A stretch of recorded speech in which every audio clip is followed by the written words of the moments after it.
Bismillahirrahmanirrahim. Assalamualaikum warahmatullahi wabarakatuh. Alhamdulillahi ala ihsanih wa syukru lahu ala taufiqihi wa amtinanih. Ashhadu an la ilaha illallah ta'ziman li sya'nihi wa ashhadu anna Muhammadan abduhu wa rasuluhu da'i ila ridwanih. Allahumma salli wa sallim ala nabiyyina Muhammadin wa ala alihi wa sahbihi wa ikhwanih. Allahumma 'allimna ma yanfa'una wanfa'na bima 'allamtana wa zidna 'ilma wa 'amala. Allahumma ihdina li ahsanil akhlaq la yahdi li ahsaniha illa anta wasrif 'anna sayyi'aha la yasrifu 'anna sayyi'aha illa anta amma ba'du. Kaum muslimin dan muslimah, jamaah yang dirahmati Allah Subhanahu wa taala, segala puji milik Allah Subhanahu wa taala, berkat, rahmat dan juga beserta karunia-Nya Allah Subhanahu wa taala memberikan kepada kita semua berbagai macam limpahan rahmat-Nya dan juga beserta karunia-Nya. Dan kita juga senantiasa berselawat kepada Nabi kita Nabi Muhammad sallallahu alaihi wasallam. Hadirin yang dirahmati Allah Subhanahu wa taala, pada malam hari ini kita kembali melanjutkan kajian kita di Kitab Tauhid karya dari Syekh Muhammad bin Abdul Wahhab At-Tamimi rahimahullahu taala. Yang mana kita masuk di bab yang baru, babun minasyirki an yastaghitha bi ghairillah au yad'u ghairuhu. Bab termasuk di antara kesyirikan kepada Allah Subhanahu wa taala, an yastaghitha bi ghairillah adalah beristighatsah kepada selain Allah Subhanahu wa taala, au yad'u ghairuhu, atau dia berdoa kepada selain Allah Subhanahu wa taala.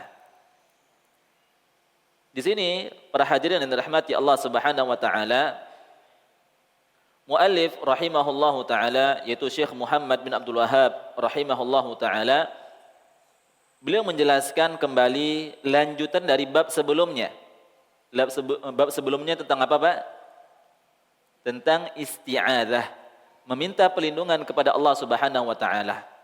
Jadi ada orang yang dia beristi'adzah, dia meminta perlindungan kepada selain Allah Subhanahu wa taala, maka ini termasuk dari kesyirikan. Dan di bab yang baru ini adalah tentang istighatsah. Para hadirin dirahmati Allah Subhanahu wa taala, berdoa secara umum adalah kita memohon kepada Allah Subhanahu wa taala. Ya. Dan doa yang dikategorikan ibadah itu dia harus memiliki 3 syarat. Doa yang bernilaikan ibadah itu jika terpenuhi 3 syarat. Apa itu? Yang pertama adalah seorang berdoa kepada Allah Subhanahu wa taala betul-betul menghinakan dirinya. Dia harus menghinakan dirinya di hadapan Allah Subhanahu wa taala. Yang kedua, dia betul-betul berharap hanya kepada Allah Subhanahu wa taala. Yang ketiga, dia hanya takut kepada Allah Subhanahu wa taala. Jadi 3 syarat ini di dalam berdoa, jika terpenuhi ketiga-tiganya, maka doa tersebut bernilai ibadah. Jika tidak terpenuhi, para hadirin yang dirahmati Allah Subhanahu wa taala, maka ibadah doa tersebut tidak dianggap sebagai ibadah. Dan para hadirin yang dirahmati Allah Subhanahu wa taala, kita harus tahu bahwasannya salah satu bentuk kesyirikan adalah berdoa kepada selain Allah Subhanahu wa taala. Dan bahkan ini merupakan puncak dari kesyirikan. Jadi puncak dari kesyirikan adalah apa? Adalah berdoa kepada selain Allah Subhanahu wa taala. Dan para hadirin yang dirahmati Allah Subhanahu wa taala, di antara jenis-jenis doa. Kita sebutkan ada di antara jenis-jenis doa, yang pertama adalah apa? Isti'anah. Apa itu isti'anah? Memohon pertolongan kepada Allah Subhanahu wa taala. Ini namanya apa? Isti'anah. Meminta tolabul auni, meminta pertolongan secara umum. Ya, disebut dengan apa? Dengan isti'anah. Lalu yang kedua ada namanya apa? Ada namanya isti'adzah. Apa itu isti'adzah? Isti'adzah adalah meminta perlindungan kepada Allah Subhanahu wa taala. Yang ketiga adalah apa? Adalah istighatsah. Yang ketiga ini adalah apa? Istighatsah. Apa itu istighatsah? Adalah talabul ghauthi. Memohon kepada Allah Subhanahu wa taala, meminta pertolongan kepada Allah Subhanahu wa taala dalam kondisi terdesak. Jadi, para hadirin dirahmati Allah Subhanahu wa taala, kita ulangi lagi, kalau isti'anah dia secara mutlak, secara umum, meminta pertolongan kepada Allah Subhanahu wa taala, itu namanya isti'anah.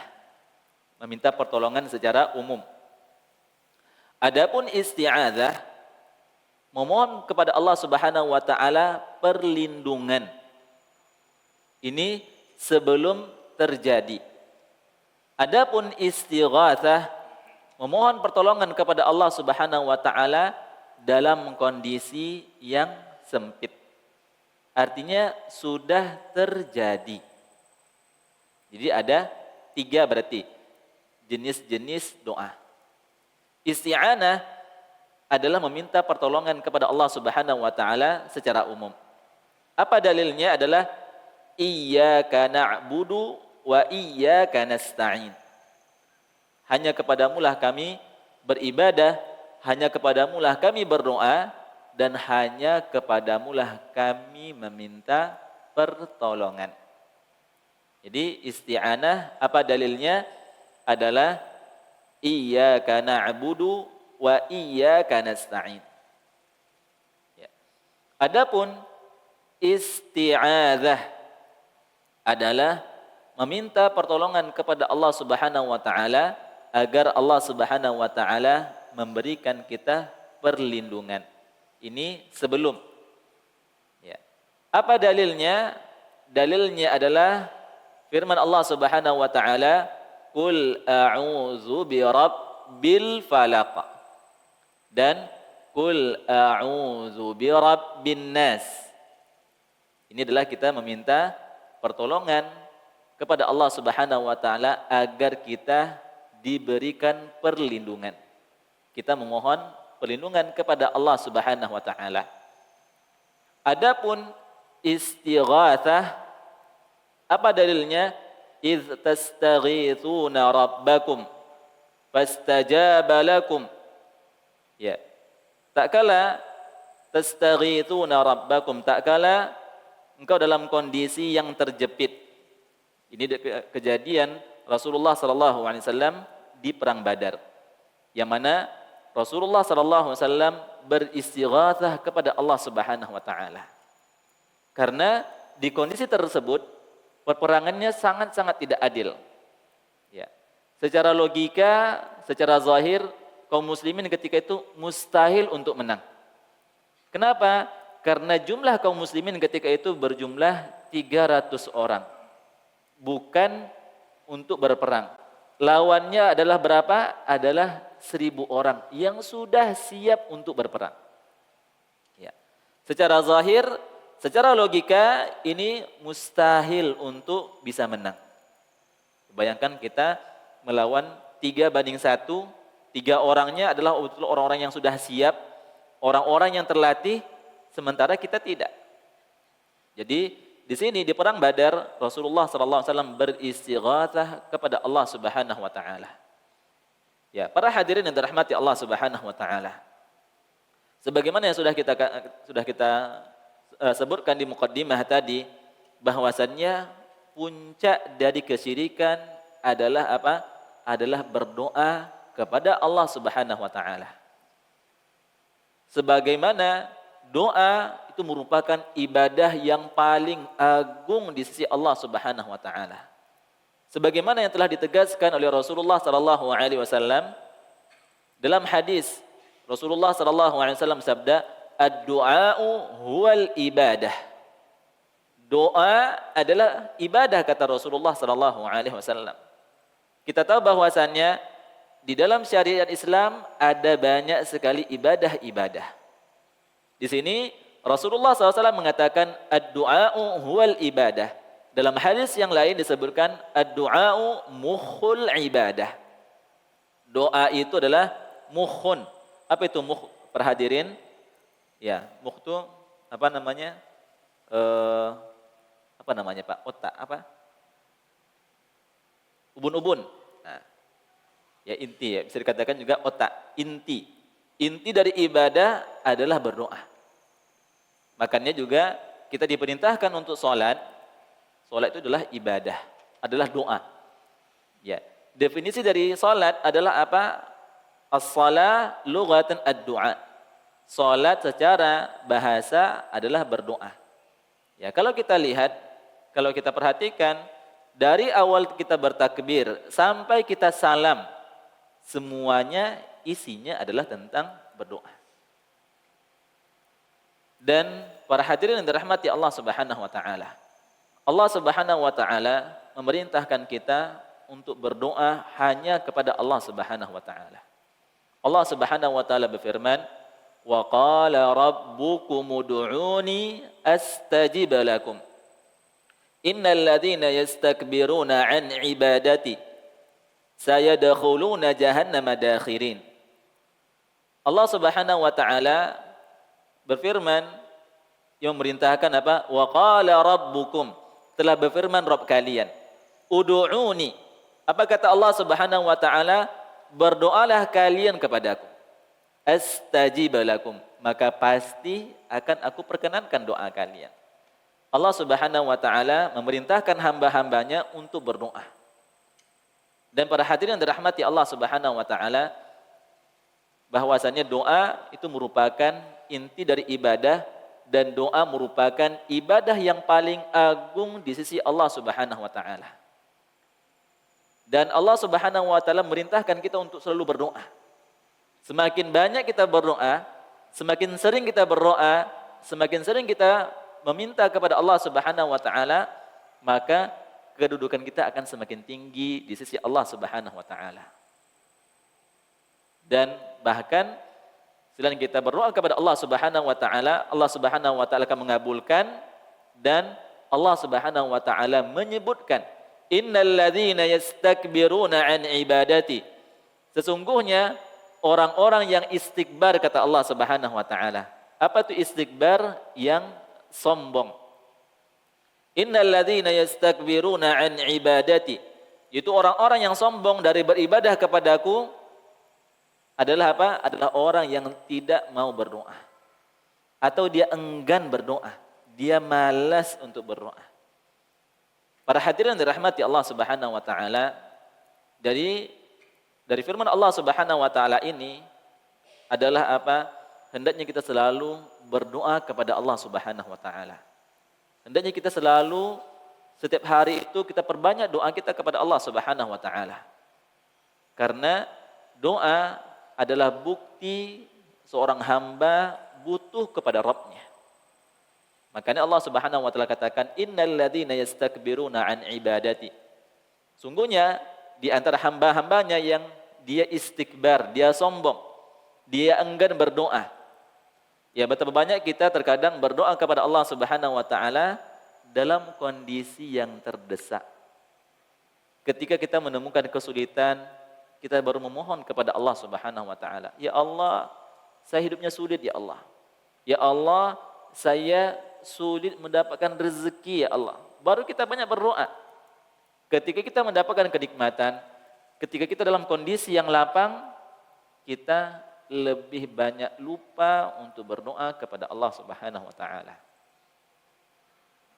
Dan para hadirin yang dirahmati Allah Subhanahu wa taala, ingat doa merupakan ibadah yang agung kepada Allah Subhanahu wa taala. Dan kita sudah jelaskan tadi ada 3 syarat dalam doa yang jika dia melakukan hal tersebut maka doa tersebut bernilai ibadah. Apa tadi? Dia harus menghinakan dirinya. Di dalam berdoa, seorang betul-betul dia menghinakan dirinya di hadapan Allah Subhanahu wa taala. Dia letakkan anggota tubuhnya yang paling mulia, yang paling terhormat di atas tanah untuk sujud. Makanya Rasulullah sallallahu alaihi wasallam bersabda, "Aqrabu ma yakunul abdu min rabbih wa huwa sajidun." Apa kata Rasulullah SAW? Kondisi seorang hamba yang paling dekat dengan Rabb-nya adalah kapan? Wa huwa sajid, ketika tak kala dia sujud. Makanya Rasulullah SAW memberitakan fa'aktsirud du'a, maka ketika sujud perbanyaklah doa. Karena itu adalah kondisi seorang hamba yang paling dekat dengan Rabb-nya. Ya, ada orang yang beranggapan kalau kita berada di tempat yang tinggi, kita lebih dekat dengan Tuhan katanya. Sampai-sampai ada yang dia naik gunung, ya karena dia mengira bahwasannya ketika dia berada di tempat yang tinggi, dia dekat dengan Tuhannya.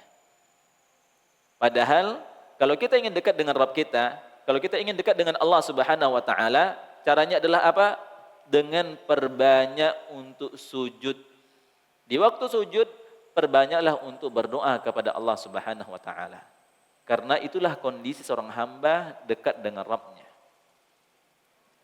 Maka para hadirin dirahmati Allah Subhanahu wa taala, sebagaimana yang dijelaskan oleh Imam Ibnu Taimiyah rahimahullahu taala, dan beliau menyebutkan inilah sebuah kaidah. Apa kaidahnya? Semakin seorang hamba dia hinakan dirinya di hadapan Allah Subhanahu wa taala, maka di sisi Allah Subhanahu wa taala hamba ini akan semakin mulia. Ya, semakin dia hinakan dirinya di hadapan Allah Subhanahu wa taala, maka kondisi dia akan semakin mulia. Ya, berbeda kita para hadirin dirahmati Allah Subhanahu wa taala di dalam kehidupan kita. Kalau kita misalkan minta tolong kepada orang kaya, ya minta-minta lah. Ya, kita ingin dipenuhi kebutuhan kita sampai kita menghinakan diri kita. Ada yang sampai ruku-ruku, ada yang sampai sujud. Makanya tidak boleh. Tidak boleh memohon-mohon kepada makhluk, apalagi sampai ruku, apalagi sampai sujud. Kenapa? Karena Allah Subhanahu wa taala berfirman, "Wa annal masajida lillahi fala tad'u ma'allahi ahada." Bahwasannya masjid-masjid kata Allah Subhanahu wa taala, ulama tafsir mengatakan masjid, ada yang mengatakan adalah masjid-masjid tempat sujud, ada di antara ulama tafsir yang mengatakan apa? Masjid adalah anggota sujud. Wa annal masajida lillah, sesungguhnya bahwasannya masjid-masjid anggota sujud itu hanya milik Allah Subhanahu wa taala. Fala tad'u ma'allahi ahada. Maka tidak boleh seorang berdoa kepada selain Allah Subhanahu wa taala. Maka tidak boleh kita sujud kepada orang sampai ruku, tidak boleh. Karena anggota sujud itu hanya milik Allah Subhanahu wa taala. Jadi walaupun kita meminta-minta, memohon, dilarang untuk sampai sujud-sujud. Dan para hadirin dirahmati Allah Subhanahu wa taala, di dalam kehidupan kita, kalau kita memohon, meminta tolong kepada orang lain atau kepada orang kaya, ya sampai kita bentuknya seperti ngemis-ngemis. Ya, semakin rendah kita, semakin hina kita. Ya. Bahkan tidak jarang orang sampai ya betul-betul menghinakan dirinya. Padahal kita dilarang untuk menghinakan diri kita kecuali hanya kepada Allah Subhanahu wa taala. Kalau kita minta kepada orang lain, semakin banyak kita meminta kepada orang tersebut, gimana kondisi kita, Pak? ya semakin rendah kondisi kita. Orang yang banyak meminta kepada orang lain, apalagi sampai ketergantungan, membuat dia semakin hina. Jadi, barang siapa yang dia hinakan dirinya kepada orang lain, maka Allah Subhanahu wa taala akan jadikan dia orang yang terhina. Orang yang takut misalkan ada orang yang dia bekerja, bahkan dia rela sampai menghinakan dirinya untuk pekerjaan tersebut, maka Allah Subhanahu wa taala akan jadikan dia orang yang terhina. Maka para hadirin dirahmati Allah Subhanahu wa taala, berbeda kondisinya jika seorang hamba dia hinakan dirinya di hadapan Allah Subhanahu wa taala. Semakin dia hinakan dirinya di hadapan Allah Subhanahu wa taala, bukan kehinaan yang dia dapatkan, akan tapi justru sebaliknya. Justru kemuliaanlah yang dia dapatkan. Maka para hadirin yang dirahmati Allah Subhanahu wa taala, mari kita perbanyak untuk berdoa kepada Allah Subhanahu wa taala. Semakin bergantung kita kepada Allah Subhanahu wa taala, maka Allah Subhanahu wa taala akan semakin cinta kepada hambanya. Kenapa para sahabat mereka adalah orang-orang yang dicintai oleh Allah Subhanahu wa taala? Karena mereka betul-betul bertawakal, betul-betul bergantung kepada Allah Subhanahu wa taala. Bahkan kalau sendal mereka putus atau sendal mereka hilang, mereka berdoa kepada Allah Subhanahu wa taala. Dalam hal yang remeh, mereka pun berdoa kepada Allah Subhanahu wa taala. Sementara kita terkadang berdoa jika mengalami kondisi-kondisi yang sulit. Itulah perbedaan kita dengan salafun saleh terdahulu, orang-orang saleh terdahulu. Maka para hadirin yang dirahmati Allah Subhanahu wa taala, mari kita perbanyak berdoa kepada Allah Subhanahu wa taala. Doa adalah ibadah yang mulia. Dan di dalam berdoa, bagaimana sudah kita jelaskan tadi, ada 3, isti'anah, isti'adzah, dan istighatsah. Jadi yang kita bahas ini adalah apa? Adalah istighatsah. Istighatsah adalah memohon pertolongan kepada Allah Subhanahu wa taala agar Allah Subhanahu wa taala mengangkat kesulitan yang kita rasakan. Jadi kalau kita memohon di dalam kesulitan, itu namanya apa? Namanya istighatsah. Dan istighatsah ya untuk saat ini sudah familiar di masyarakat. Oh, sekarang kita sedang beristighatsah ya. Artinya apa? Memohon pertolongan kepada Allah Subhanahu wa taala agar Allah Subhanahu wa taala mengangkat kondisi yang sulit dalam diri kita atau yang kita hadapi. Ya misalkan terjadi suatu kejadian yang berat, lalu ayo negeri ini, ya kota ini, ayo kita beramai-ramai beristighatsah. Itu maknanya. Di istighatsah adalah memohon pertolongan kepada Allah Subhanahu wa taala agar Allah Subhanahu wa taala mengangkat kesusahan yang kita alami. Dan juga para hadirin yang dirahmati Allah Subhanahu wa taala. Istighatsah adalah memohon pertolongan kepada Allah Subhanahu wa taala dalam kondisi yang sulit. Dan istighatsah itu terbagi menjadi 2. Ya, doa terbagi menjadi 2. Doa al-ibadah dan doa mas'alah. Doa al-ibadah, apa maknanya? Ya, doa itu termasuk bagian dari ibadah. Sama seperti salat, zakat, itu semua ibadah. Adapun doa mas'alah adalah doa yang kita memohon kepada Allah Subhanahu wa taala jika memenuhi 3 syarat tadi. Kita yang sering kita lakukan adalah apa? Adalah doa mas'alah, memohon kepada Allah Subhanahu wa taala. Dan di dalam doa yang tadi isti'adzah, isti'anah dan istighatsah, di dalam istighatsah itu terbagi menjadi 2. Istighatsah billah dan istighatsatu bil makhluk.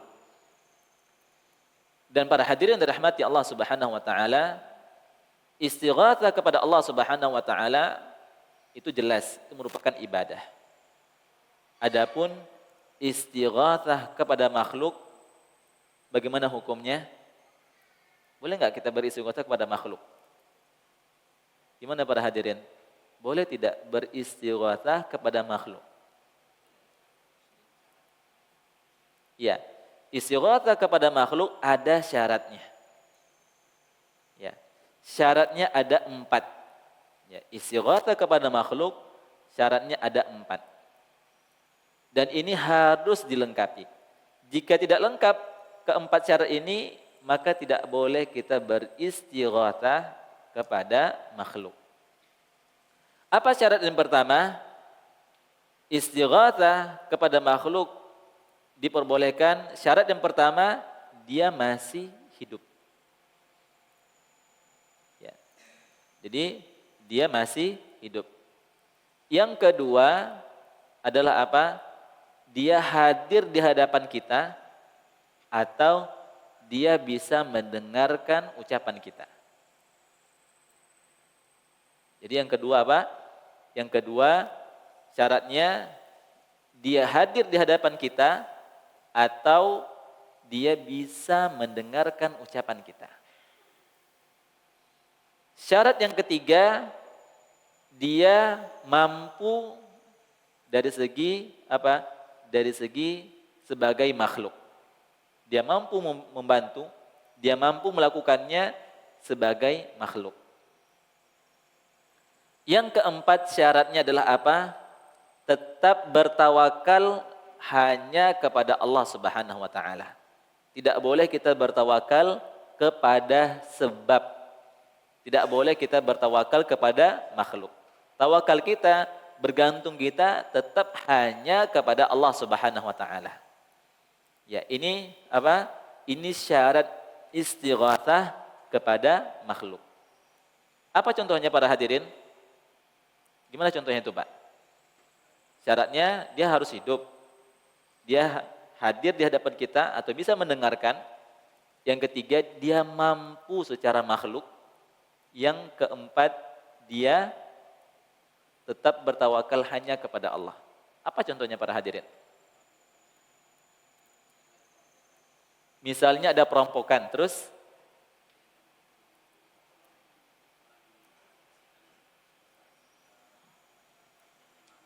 ya, misalkan saya misalkan ada perampok yang ingin merampok saya. Pas di depan saya itu ada security atau polisi. Jadi syaratnya itu apa? Dia masih hidup, dia hadir. Ya. Lalu kita minta tolong sama dia. Pak polisi bantu saya. Pak security bantu saya. Kan saya dalam kondisi terjepit nih, dalam kondisi sulit. Akan dirampok. Maka dia masih hidup, dia hadir di hadapan kita dan dia dari segi kekuatan, kemampuan, memiliki kemampuan. Dan kita tetap bertawakalnya hanya kepada Allah Subhanahu wa taala. Ya. Jadi kita boleh beristighatsah kepada makhluk jika memenuhi 4 syarat ini. Jika kita beristighatsah kepada yang sudah meninggal, maka ini tidak boleh. Ini jatuh kepada apa? Kepada kesyirikan, menyekutukan Allah Subhanahu wa taala. Kalau dia tidak hadir bagaimana Ustaz? Ya, dia bisa mendengarkan suara kita dengan apa? Bisa jadi via telepon. Misalkan, wahai fulan, Anda dalam kondisi sulit nih, antum bisa bantu Anda tidak? Dia bisa mendengar ucapan kita. Dia mampu melakukannya. Oh sudah, diteleponnya teman yang lain atau siapa untuk menolong kita. Walaupun dia tidak hadir di hadapan kita, akan tapi apa? Akan tapi dia bisa mendengarkan ucapan kita. Maka ini hukumnya boleh. Ya. Jadi tidak boleh seorang beristighatsah kepada orang yang sudah meninggal. Siapapun dia. Kalau sudah meninggal, tidak boleh dia beristighatsah, meminta pertolongan. Karena syaratnya yang pertama harus apa? Harus masih hidup. Ya. Atau ada orang, ya, saya diceritakan, ini di antara kebiasaan, ya, ada orang yang dia ketika dalam kondisi sulit, "Mak, tolong saya, Mak," gitu. Sementara ibunya nggak di situ, ya Pak. Apalagi dia sedang merantau, misalkan dia mengalami kesulitan yang kondisi yang sulit gitu. "Mak, nak kuat rasanya, Mak," gitu. Iya Pak. Boleh nggak kira-kira gitu?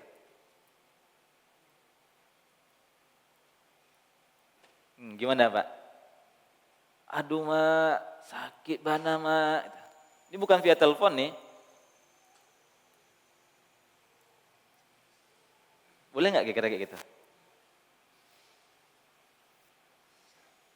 Ya, kita khawatir hal yang seperti ini bisa mengantarkan kepada kesyirikan. Apalagi jika orang tuanya sudah meninggal.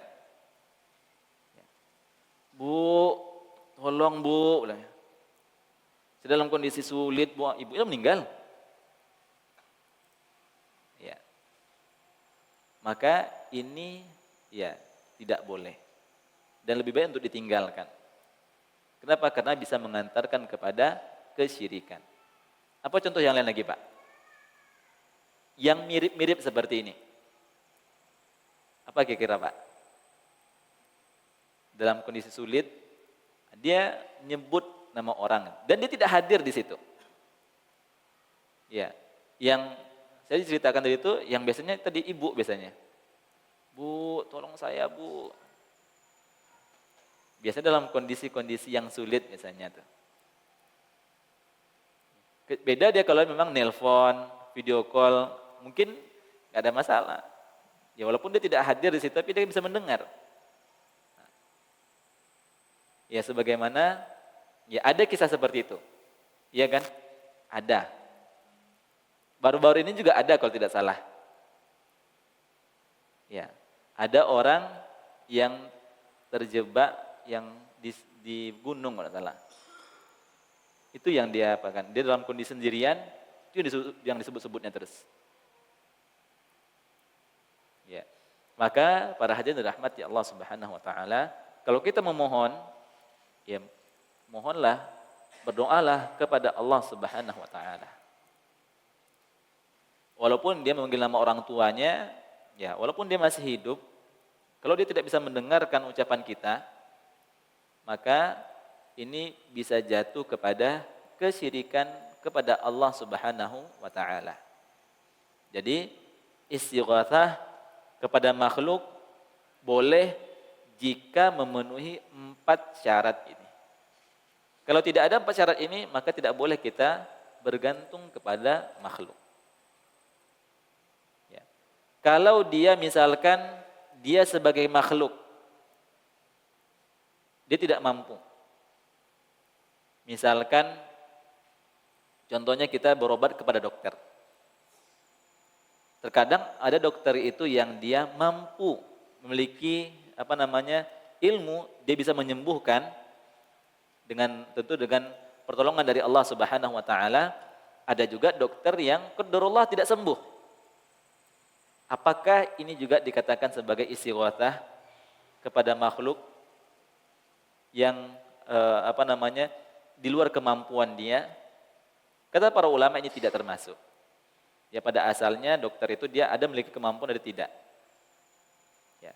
Yang jelas-jelas tidak memiliki kemampuan sama sekali adalah apa?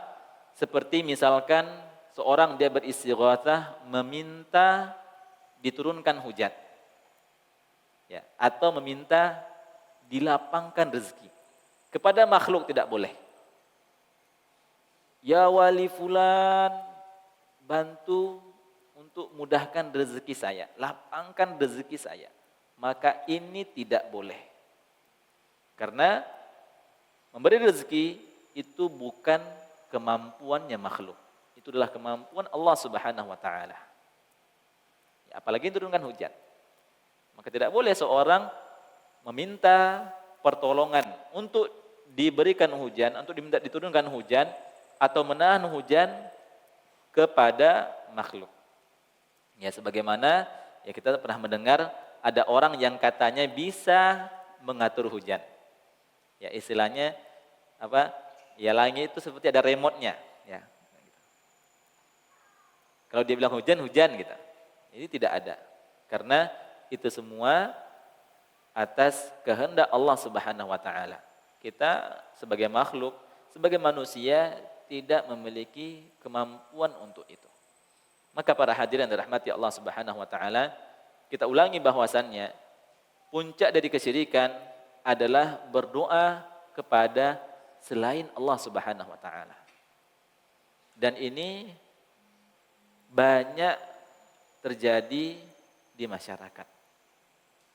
Ya. Maka bagaimana kita menyelesaikan permasalahan ini? Ya caranya dengan memperbanyak belajar tentang akidah yang benar. Karena kesyirikan yang puncak, kesyirikan yang tertinggi adalah berdoa kepada Allah, kepada selain Allah Subhanahu wa taala. Kita masuk di dalil yang pertama dalam kitab ini, dalam bab ini. Di sini muallif rahimahullahu taala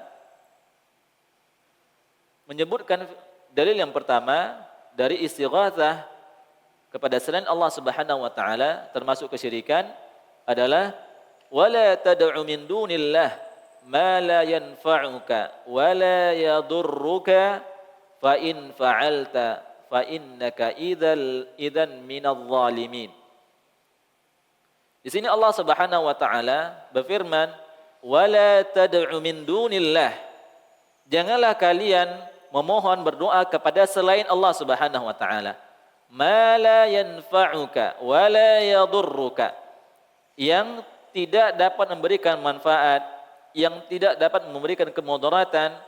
Fa in fa'alta, jika kamu berbuat hal tersebut, fa innaka idzam minadh dhalimin.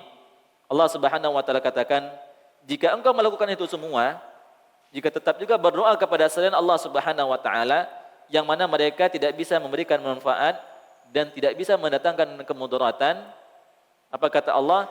Fa in fa'alta, jika kalian melakukannya juga, idzan minadh dhalimin, berarti kalian termasuk orang-orang yang zalim, termasuk orang-orang yang melakukan kesyirikan kepada Allah Subhanahu wa taala. Karena Allah Subhanahu wa taala menyebutkan dalam surah Luqman, fa inna syirka la dzulmun 'adzim. Sungguhnya kesyirikan adalah kezaliman yang terbesar. Kita dilarang oleh Allah Subhanahu wa taala untuk melakukan kezaliman.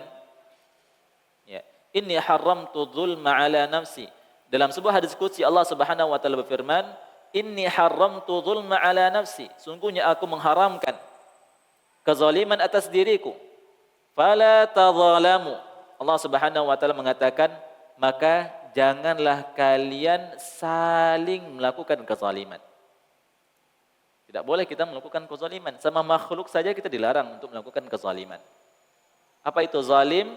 Zalim adalah meletakkan sesuatu bukan pada tempatnya. Kita dilarang untuk melakukan kezaliman kepada sama makhluk, apalagi kita melakukan kezaliman kepada Allah Subhanahu wa taala. Kezaliman kepada Allah Subhanahu wa taala ini merupakan kezaliman yang terbesar. Adalah apa? Kezaliman seorang yang melakukan kesyirikan kepada Allah Subhanahu wa taala. Karena kita orang yang melakukan kesyirikan kepada Allah Subhanahu wa taala, orang yang berdoa kepada selain Allah Subhanahu wa taala, sejatinya dia telah meletakkan sesuatu bukan pada tempatnya. Allah Subhanahu wa taala yang telah memberikan nikmat kepada dia selama ini, yang telah memberikan rezeki kepada dia selama ini, tiba-tiba dia berdoa kepada selain Allah Subhanahu wa taala. Ya kita saja sebagai orang tua yang menafkahi anak kita dari ketika dia masih kecil. Ya, bahkan sebelum dia dilahirkan. Ya, kita memberikan rezeki yang terbaik untuk anak kita sampai dia dewasa. Tahu-tahu ketika dia dewasa, dia berbaktinya kepada orang lain, bukan kepada orang tuanya. Pasti orang tua tersebut akan marah kepada anaknya. Makanya seorang yang berdoa kepada Allah, kepada selain Allah Subhanahu wa taala, sejatinya dia telah melakukan kezaliman kepada Allah Subhanahu wa taala. Ya, dia telah meletakkan suatu bukan pada tempatnya. Maka para hadirin dirahmati Allah Subhanahu wa taala, di sini Allah Subhanahu wa taala menyebutkan fa in fa'alta.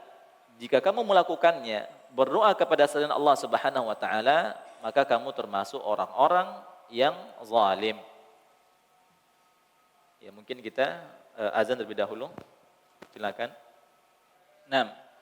Para hadirin dan hadirat yang dirahmati Allah Subhanahu wa taala, di sini qala Syekh Shalih Al-Fauzan di dalam menjelaskan bab ini atau dalil ini, beliau mengatakan al-ma'na al-ijmali lil ayah, makna secara umum dari ayat ini adalah yanhallahu nabiyahu an yad'u'a ahadan min sa'iril makhluqin al-'ajizina an isalin naf'i wa daf'id darri. Di dalam ini Allah Subhanahu wa taala telah melarang nabinya untuk apa? Untuk berdoa kepada selain dari Allah Subhanahu wa taala. Di sini Allah Subhanahu wa taala melarang nabinya untuk berdoa kepada salah satu dari makhluknya yang tidak bisa mendatangkan manfaat dan tidak bisa menolak kemudaratan. Lalu thumma yubayyinu lahu hukmahu law furida an da'a ghairallahi bi annahu yakunu hina idzin minal musyrikin. Lalu Allah Subhanahu wa taala menyebutkan fa in fa'alta, wahai Muhammad, jika engkau melakukannya wahai Muhammad, hina idzin minal musyrikin, maka engkau akan menjadi orang-orang yang musyrik. Maka engkau akan menjadi orang-orang yang menyekutukan Allah Subhanahu wa taala. Wa hadzal nahyu 'amun li jami'il ummah. Dan larangan ini, para hadirin yang dirahmati Allah Subhanahu wa taala, adalah larangan untuk seluruh umat. Seluruh umat dari zaman Nabi Adam alaihissalam sampai nanti di hari kiamat, kita semua dilarang untuk memohon kepada selain Allah Subhanahu wa taala. Munasabatul ayati lil bab. Kaitan ayat ini dengan bab yang dituliskan atau yang dicantumkan oleh muallif rahimahullahu taala, anna fiha an-nahya an du'a'i ghairillah wa annahu syirkun yunafi at-tauhid. Bahwasannya kaitan dengan ayat ini dengan bab yang dicantumkan oleh muallif rahimahullahu taala, bahwasannya larangan berdoa kepada selain Allah Subhanahu wa taala, dan itu merupakan kesyirikan syirkul akbar yang dapat menafikan tauhid, yang dapat menghilangkan tauhid seseorang. Jadi orang yang melakukan kesyirikan kepada Allah Subhanahu wa taala, tauhidnya gugur. Dan juga ma yustafadu minal ayah, di antara faedah dari ayat ini adalah anna du'a ghairillahi syirkun akbar. Bahwasannya berdoa kepada selain Allah Subhanahu wa taala itu merupakan syirik besar. Jadi pada hari ini yang dirahmati Allah Subhanahu wa taala, kita harus ingat, harus camkan dalam diri kita bahwasannya berdoa kepada selain Allah Subhanahu wa taala itu merupakan syirik besar. Walaupun kelihatannya sepertinya remeh, kan hanya berdoa. Ya. Permasalahannya adalah apa? Kalau dia berdoa kepada selain Allah Subhanahu wa taala, walaupun hanya beberapa detik misalkan, ini efeknya luar biasa. Jadi para hadirin dirahmati Allah Subhanahu wa taala, kita harus ingat, kita harus tahu bahwasannya besar kecilnya suatu dosa itu bukan sesuai dengan kacamata kita, akan tapi sesuai dengan apa yang telah Allah Subhanahu wa taala tetapkan. Ya. Para hadirin dirahmati Allah Subhanahu wa taala, kalau ada orang yang melakukan kemaksiatan seperti minum khamar, ya, semua kita bersepakat itu adalah kemungkaran. Kita sama-sama menolaknya. Kalau ada orang yang tertangkap sedang berzina, itu semua orang marah. Ya kan para hadirin? Tapi kalau ada orang yang melakukan kesyirikan, apa kita? Biasalah. Ya. Padahal syirik itu termasuk dosa yang paling besar. Melebihi apa? Melebihi dosa membunuh, dosa berzina, dan dosa-dosa besar yang lainnya. Jadi kita harus ingat dan kita harus tahu bahwasannya kecil atau besarnya suatu dosa itu bukan sesuai dengan kacamata kita, akan tapi sesuai dengan apa yang telah Allah Subhanahu wa taala tetapkan. Jadi berdoa kepada selain Allah Subhanahu wa taala. Siapapun dia, semulia apapun dia, tidak boleh kita berdoa kepada selain Allah Subhanahu wa taala. Walaupun dia berdoa kepada Rasulullah sallallahu alaihi wasallam. Ya, kalau kita lihat di Madinah ada orang yang dia ketika datang menziarahi kubur Rasulullah sallallahu dia berdoa kepada Rasulullah sallallahu alaihi wasallam. Dan ini merupakan kesyirikan. Tidak boleh kita berdoa kepada selain Allah Subhanahu wa taala. Dan dalam hadis Rasulullah SAW memerintahkan, la tatruni, jangan kalian berlebih-lebihan kepadaku, kata Rasulullah SAW. Ya. Kita sangat memuliakan Rasulullah, akan tapi itu ada batasannya. Fa innama ana abduhu wa rasuluh. Apa kata Rasulullah? Sungguhnya aku ini adalah hamba Allah dan Rasulnya, adalah utusannya. Ya. Maka tidak boleh kita berlebih-lebihan kepada Rasulullah SAW. Kepada orang manusia terbaik di muka bumi ini saja kita dilarang untuk berlebih-lebihan, apalagi kepada selain dari Rasulullah SAW. Maka di sini ditegaskan bahwasannya berdoa kepada selain Allah Subhanahu wa taala, siapapun dia. Maka orang yang berdoa kepada selain Allah Subhanahu wa taala itu termasuk syirik besar. Dan yang kedua, anna aslahan nas law da'a ghairallahi sara minadh dhalimin ayil musyrikin fa kaifa bi ghairihi. Bahwasannya orang yang paling saleh di muka bumi, orang yang paling bertakwa di muka bumi, itu Rasulullah SAW, lau da'a ghairallah, kalau dia berdoa kepada selain Allah Subhanahu wa taala, dan ini mustahil. Mustahil Rasulullah SAW melakukan ini. Akan tapi di dalam ayat ini, kalau seandainya Rasulullah SAW itu berdoa kepada selain Allah Subhanahu wa taala, shara minadh dhalimin, maka dia menjadi orang-orang yang melakukan kezaliman. Ai al-musyrikin, maka dia menjadi orang-orang yang musyrik. Maka dia menjadi orang yang menyekutukan Allah Subhanahu wa taala. Fa kaifa bi ghairihi?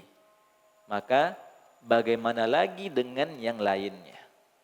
Kalau nabi saja melakukan kesyirikan, berdoa kepada kepada selain Allah Subhanahu wa taala, dia telah melakukan kezaliman, telah menyekutukan Allah Subhanahu wa taala, apalagi orang selain dari Rasulullah sallallahu alaihi wasallam.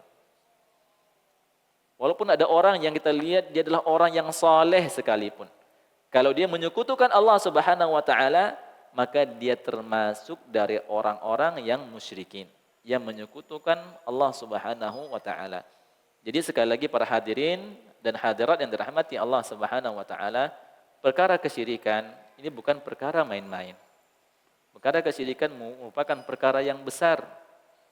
Dan mempelajari tauhid merupakan kewajiban terbesar untuk kita mempelajarinya. Karena jika seorang dia melakukan banyak ibadah, akan tapi dia menyekutukan Allah Subhanahu wa taala, maka terputuslah seluruh amalan-amalan yang telah dia kerjakan. Terhapuslah seluruh ibadah-ibadah yang dia kerjakan. Makanya di sini disebutkan bayanu ajzi alihatil musyrikin wa butulanu ibadatiha. Bahwasannya Ilah, Tuhan-Tuhannya orang musyrikin itu mereka ada batasannya. Ya. Dan batalnya seorang yang beribadah kepada selain Allah Subhanahu wa taala.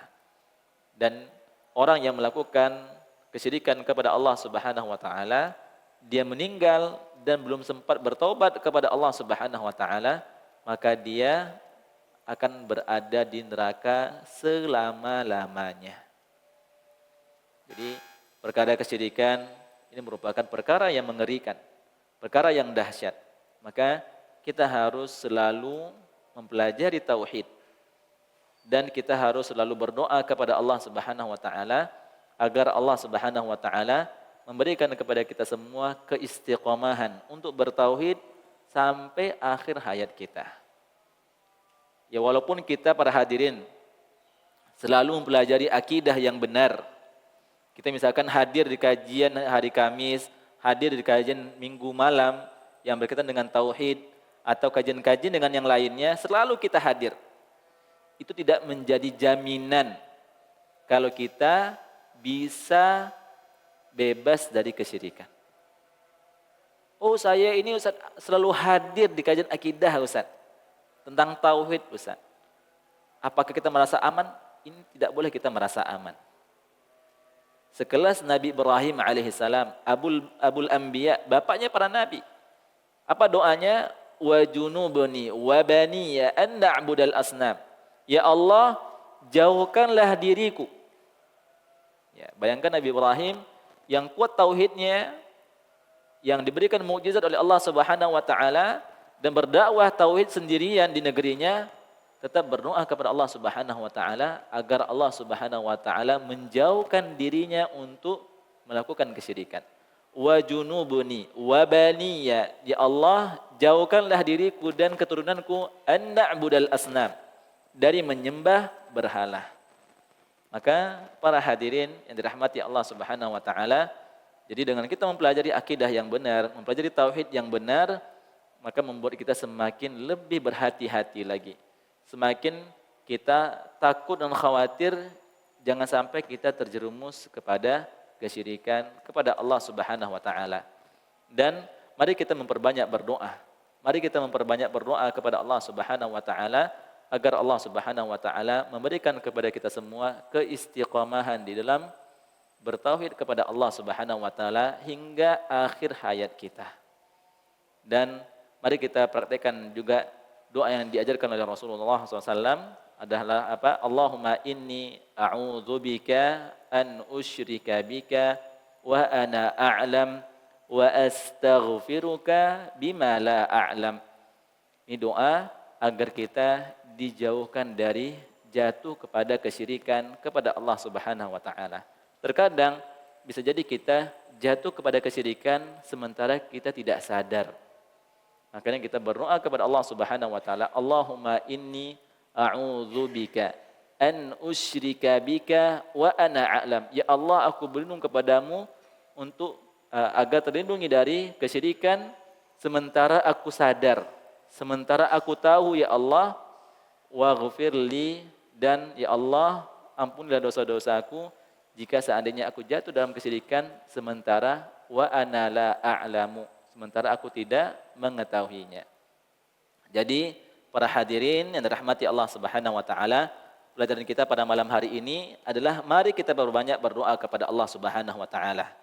Mari kita doakan diri kita sendiri terlebih dahulu dan juga keluarga kita, orang tua kita, anak-anak kita dan keluarga besar kita semua untuk mendapatkan hidayah tauhid, petunjuk kepada tauhid dan dijauhkan dari segala bentuk-bentuk kesyirikan kepada Allah Subhanahu wa taala.